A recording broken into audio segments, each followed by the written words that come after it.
Assalamualaikum warahmatullahi wabarakatuh. Halo teman-teman, kita jumpa lagi di channel belajar coding otodidak. Nah, pada seri Bootstrap untuk pemula seri 2 ini kita akan lanjutkan yang kemarin. Di seri 1 kita sudah bikin frameworknya ya. Jadi ini kita bikin framework sederhana atau kerangka kerja. Jadi di sini sudah ada folder aset tapi belum ada isinya. Sudah ada folder template yang di dalamnya ada footer.php, header.php, navbar.php, dan sidebar.php. Nah, kemudian views ini juga belum ada isinya. Kemudian file index. Nah, file index ini dia memanggil file libs.php ya, yang ini ya. Nah, jadi kita sekarang sudah di video sebelumnya Bootstrap untuk pemula Bootstrap 5 untuk pemula seri 1 kita sudah menampilkan tulisan belajar Bootstrap 5. Nah, jadi sekarang nanti kita akan pertama bikin navbar, kemudian sidebar, konten. Nah, nanti kontennya itu apakah kita mau menampilkan produk ataukah kita mau menampilkan data lain. Nah, nanti sebelum kita masuk ke seri itu silakan teman-teman berikan masukan di kolom komentar ya, supaya saya harapkan apa yang saya bikin ini, tutorial ini sesuai dengan apa yang teman-teman inginkan. Nah, sekarang kita lanjutkan ke codingan. Silakan teman-teman buka codingan. Yang pertama kita buka di template, folder template, kemudian file header. Kita bikin format HTML-nya di sini, format dasar HTML seperti ini ya. Jadi ini saya ulangi lagi, kalau teman-teman menggunakan Visual Studio Code, ketik tanda seru setelah muncul auto text seperti ini, itu di enter sehingga akan tampil seperti ini ya. Jadi ketik tanda seru langsung enter. Nah, jadi seperti ini. Nah, ini yang untuk di header. Kemudian yang body dan HTML penutup ini, elemen body dan HTML penutup ini di cut ya, cut, kemudian pastekan di footer. Nah, seperti ini.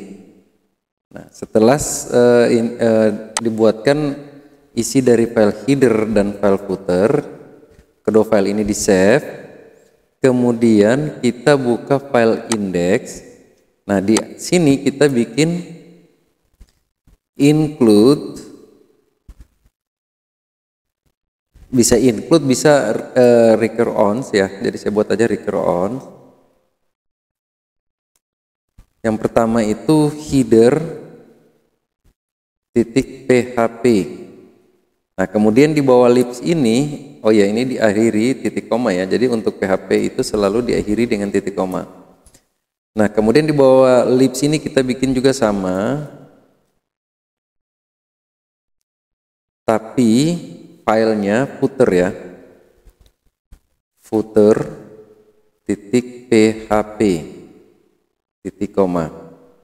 Nah, sehingga nanti di aplikasi ini dia sudah membaca file header, file libs, dan file footer. Jadi ini kalau saya refresh, oh sebentar, oh ya, ini ada salah ya. Jadi di sini dia bilang dia tidak temukan ya. Dia tidak temukan di sini file to open stream, no such file or directory. Jadi dia tidak temukan filenya.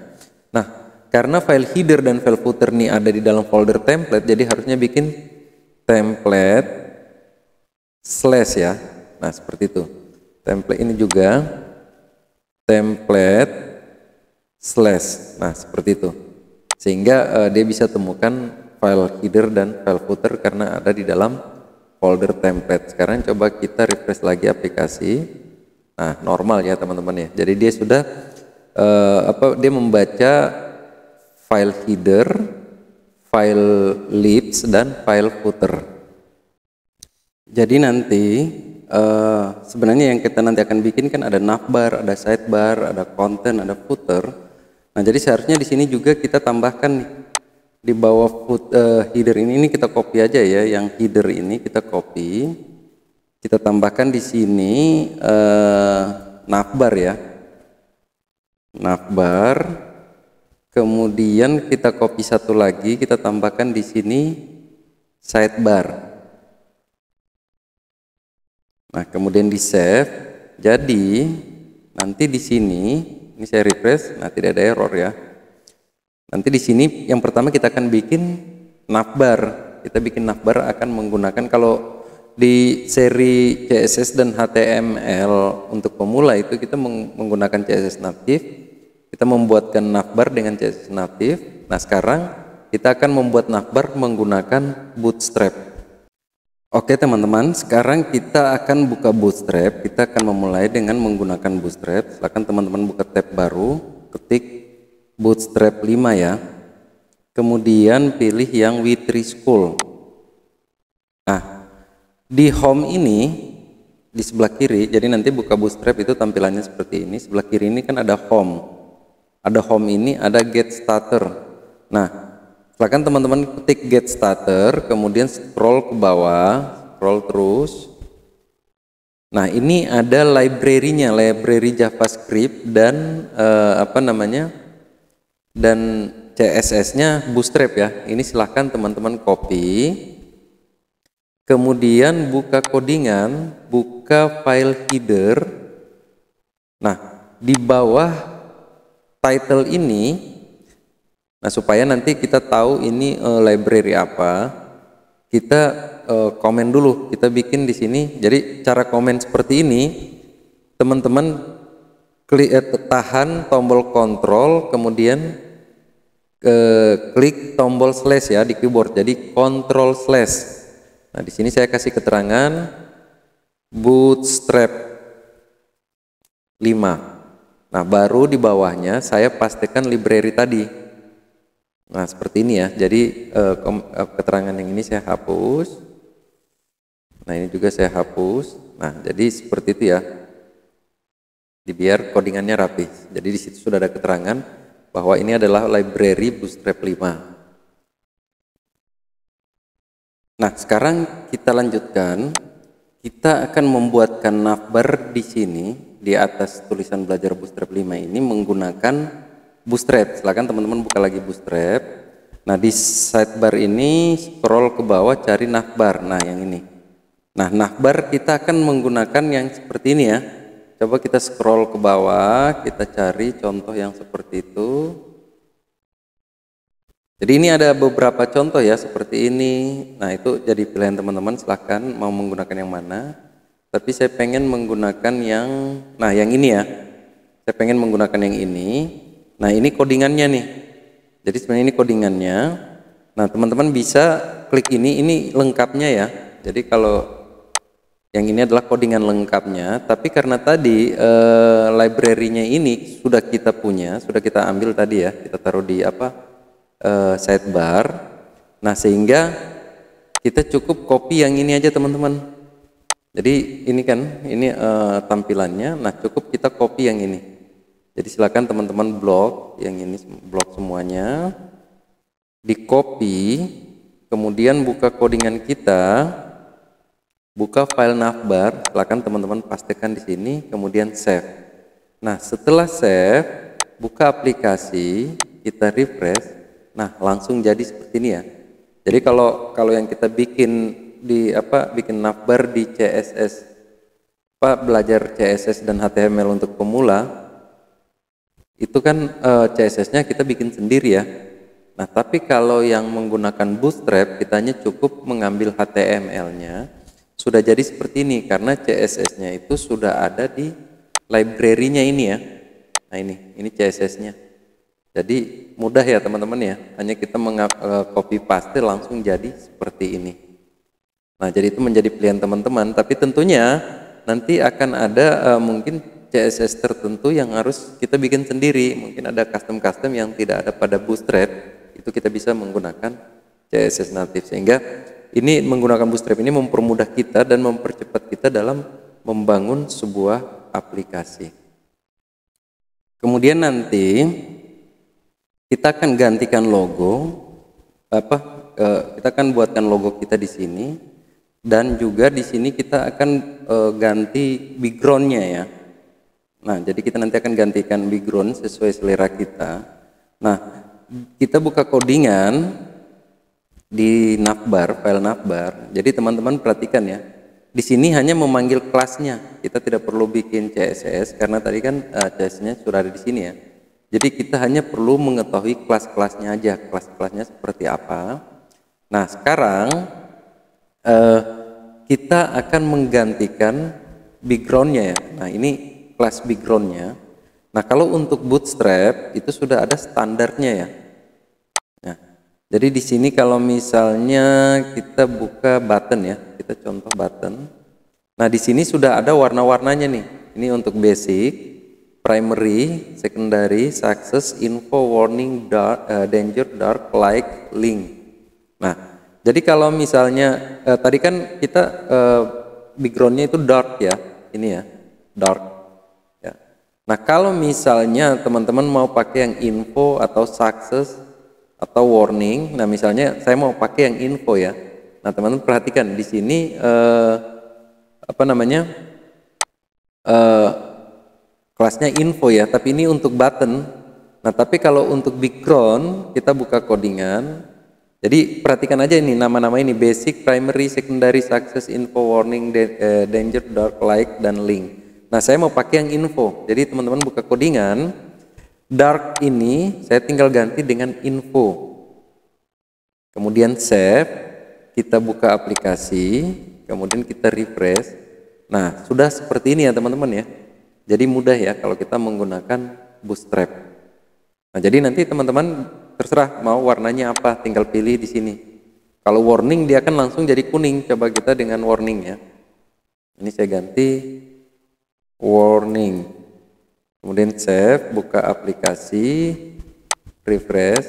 Nah, sudah jadi warna kuning ya. Tapi saya pingin yang apa namanya tadi info ya. Ini saya balikan. Kemudian buka aplikasi, saya refresh. Nah, jadi itu masalah warna itu pilihan teman-teman. Silahkan teman-teman buat sesuai dengan keinginan teman-teman. Kemudian button source ini juga kita bisa ganti backgroundnya. Kita buka codingan, kita cari button source ini ya. Ini button source-nya ini. Nah, di sini kan BTN primary ya. Jadi kalau misalnya saya mau ganti kuning, tinggal saya ganti warning. Nah, ini kalau saya refresh aplikasi. Nah, jadi sudah berubah jadi kuning ya. Jadi terserah teman-teman mau pakai warna apa, silahkan. Jadi kita hanya memanggil kelasnya, tidak harus kita membuat CSS-nya. Oke. Sekarang kita akan mengganti tulisan logo dengan logo yang akan kita buatkan ya. Logo yang mungkin teman-teman sudah siapkan. Kalau belum siapkan, bisa nanti kita buatkan di apa namanya sekalian kita belajar buat di Canva ya. Nah, kebetulan saya sudah punya apa namanya account Canva ya. Jadi kalau teman-teman yang belum punya account Canva, silahkan buka aja canva.com ya, .com. Kemudian teman-teman registrasi aja, masukin identitas ya, email apa, bikin password. Ikutin aja petunjuknya, nanti akan setelah buatkan akunnya nanti login akan seperti ini ya. Nah, jadi kalau misalnya teman-teman mau buat logo, klik buat desain, kemudian logo. Nah, jadi nanti di sini sudah ada ukuran logonya ini persegi ya. Tinggal teman-teman pilih sini logonya seperti apa. Nah, logonya disesuaikan dengan tema teman-teman, misalnya coding ya. Nah, jadi di sini muncul logo-logo dengan tema coding. Nah, jadi misalnya kalau teman-teman mau menggunakan ini, nah ini pertama ukurannya bisa disesuaikan ya. Ukurannya bisa disesuaikan, kemudian tulisannya misalnya teman-teman mau ganti. Nah, ini misalnya saya ganti dengan belajar, kemudian yang hijaunya saya ganti dengan Bootstrap 5. Nah, seperti itu ya. Tapi ini kan dia ke bawah ya karena panjangan tulisannya. Nah, pertama bisa dengan cara memperbesar kecil ini, kedua bisa dengan cara mengecilkan fontnya ya. Nah, jadi tinggal diatur. Jadi kurang lebih seperti itu. Tapi sebenarnya saya logonya sudah ada. Ini saya hanya sekedar memberikan gambaran kepada teman-teman. Nah, kalau sudah seperti ini, tinggal klik bagikan, klik unduh. Nah, nanti di sini bisa pilih tipe gambarnya ya, apa PNG, JPEG dan lain-lain ya. Nah, setelah itu misalnya ini kan PNG, nah setelah itu unduh, maka setelah unduh sudah ada ya di apa Explorer kita. Nah, ini saya nggak unduh karena saya sudah punya logo. Nah, logo saya tuh kebetulan sudah ada, jadi tinggal saya ambil aja. Bentar, saya lupa saya simpan di mana ya logo. Nah, ini sudah ada. Ini saya copy, kemudian saya pastekan di dalam folder project ya. Nah, di exampp htdoc belajar bootstrap 5. Nah, di aset ini kita bikin dulu folder baru ya. Yang pertama itu folder apa namanya? Image. Nah, di dalam folder image ini kita bikin satu folder lagi. Kita bikin satu folder lagi, folder logo ya.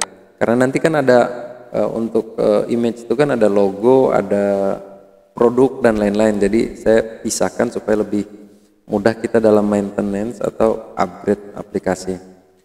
Folder logo. Nah, di dalam folder logo ini baru saya pastekan logo saya tadi.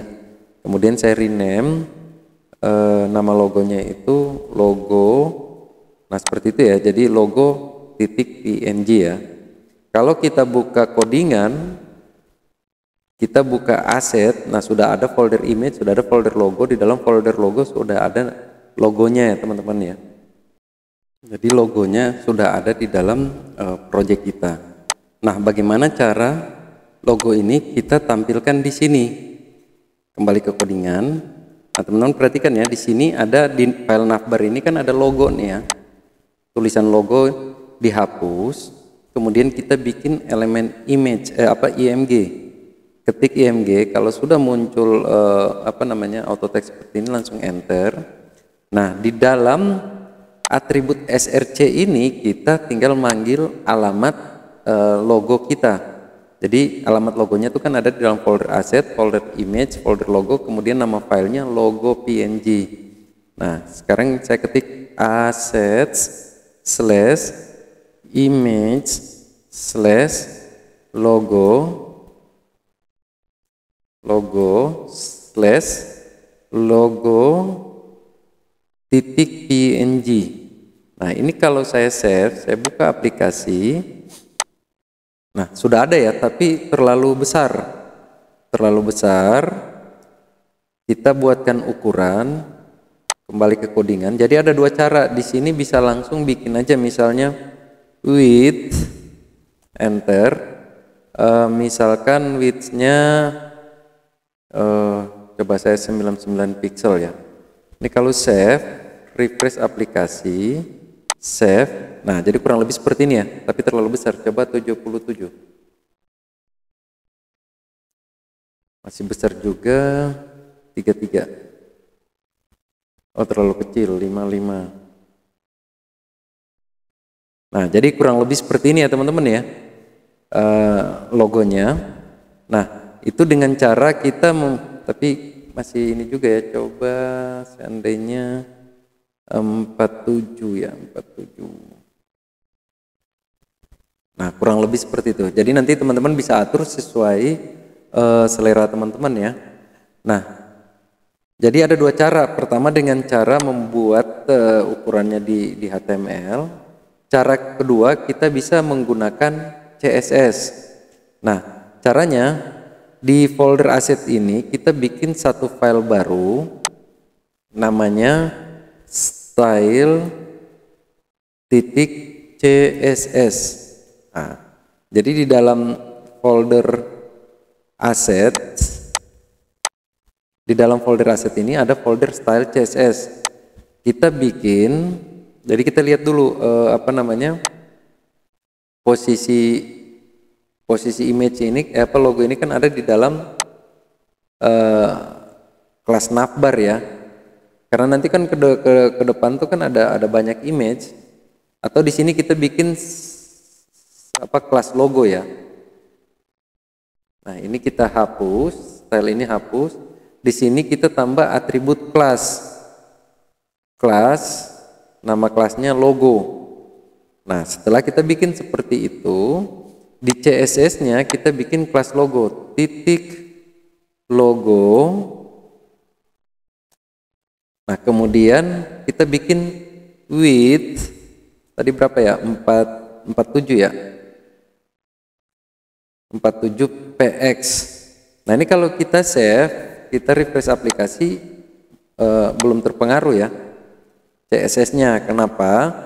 Karena harus kita hubungkan dulu CSS ke codingan kita. Caranya kita buka header, kemudian di sini kita include-kan dulu atau kita hubungkan dulu file CSS-nya ini, file style CSS-nya ini. Caranya teman-teman ketik link, enter, link, pilih yang nomor 2 ini ya, yang ada kunci pas ini. Nah, kemudian kita masukkan alamat filenya. Alamat filenya ada di assets/style.css. Kemudian save, kita coba refresh aplikasi. Nah, sudah ya teman-teman ya. Jadi itu ada 2 cara, bisa menggunakan HTML, bisa menggunakan CSS.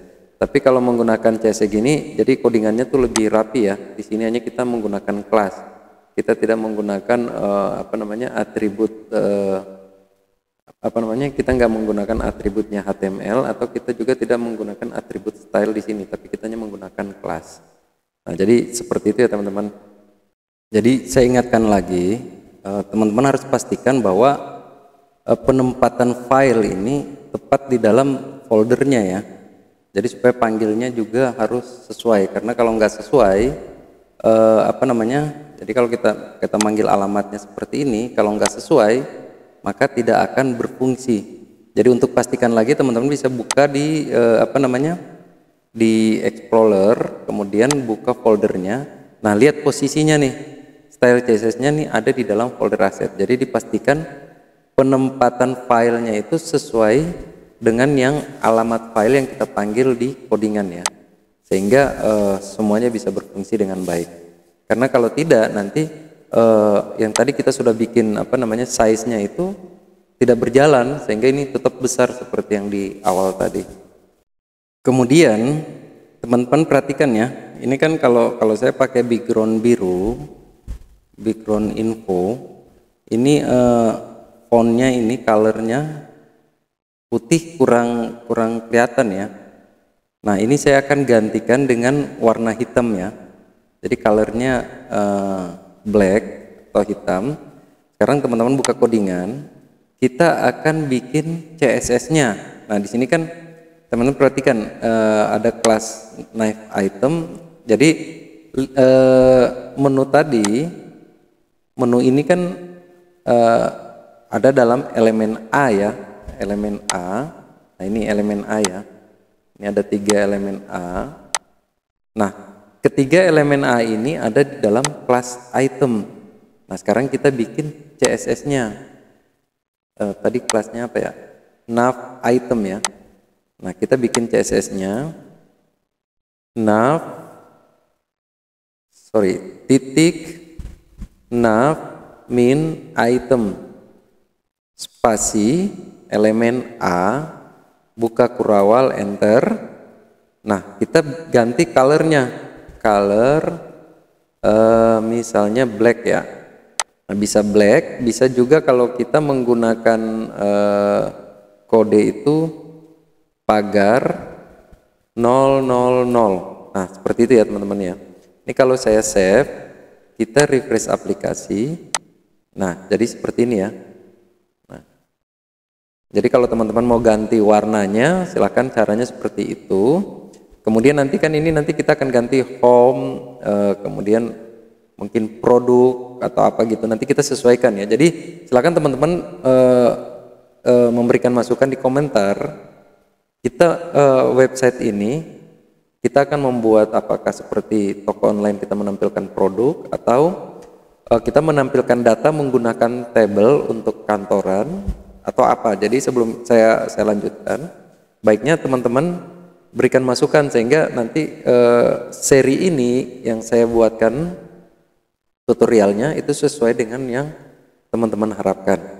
Oke teman-teman, untuk seri kedua belajar bootstrap 5 untuk pemula seri kedua ini kita akhiri dulu sampai sini. Nah berikutnya kita akan bikin kontennya nih. Mungkin kita bikin sidebar dulu ya, sidebar atau konten aja dulu lah, konten dulu. Atau nanti kita lihat aja apakah sidebar dulu atau konten dulu. Tapi teman-teman silakan berikan masukan keinginan teman-teman apa yang akan saya buatkan. Apakah itu untuk seperti toko online, jadi di sini ada produk-produknya seperti di seri CSS dan HTML untuk pemula. Nah, ataukah kita mau menampilkan data, misalnya di sini ada tabel-tabel, data karyawan, data siswa, dan lain-lain. Silakan teman-teman berikan masukan. Nah, nanti saya akan buatkan sesuai dengan komentar-komentar dari teman-teman atau masukan-masukan dari teman-teman. Oke teman-teman, seri yang kedua ini, Bootstrap 5 untuk pemula, saya akhiri dulu. Kita jumpa lagi di seri ketiga. Assalamualaikum warahmatullahi wabarakatuh.